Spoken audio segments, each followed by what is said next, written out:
আসসালামু আলাইকুম রহমতুল্লাহ। জনতার খবর চ্যানেল হতে কিছু কথা বলার জন্য একটি ভিডিও বানাতে বসলাম। ভিডিওটা লাইক করবেন, সাবস্ক্রাইব করবেন, ফলো দিবেন।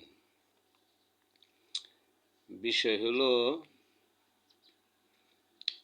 পাটায় পুতায় ঘষাঘষি, মরিচের দফা শেষ।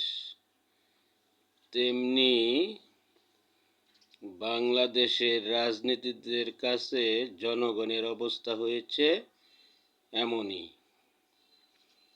যেমন সংসদের প্রথম অধিবেশন মুলতবি করা হয়েছে, কিন্তু এতদিন যাবৎ যে সংসদ চলল, কোটি কোটি টাকা জনগণের খরচ হলো, কিন্তু ঘামের টিকার অভাবে যে শিশু মারা গেল সেটি নিয়ে সংসদে কোনো আলোচনা হলো না।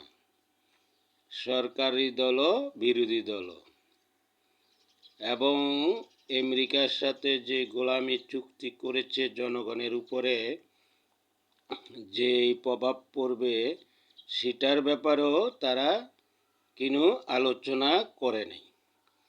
কিন্তু বিরোধী দলের উচিত ছিল এই নিয়ে আলোচনা করার, কিন্তু বিরোধী দল আছে তাদের স্বার্থ উদ্ধার করার জন্য। তারা কি সুযোগ সুবিধা পাবে, গাড়ি পাবে না বাড়ি পাবে, কি পাবে, এসিতে থাকবে, এসব নিয়ে আলোচনা করে সময় শেষ করেছি।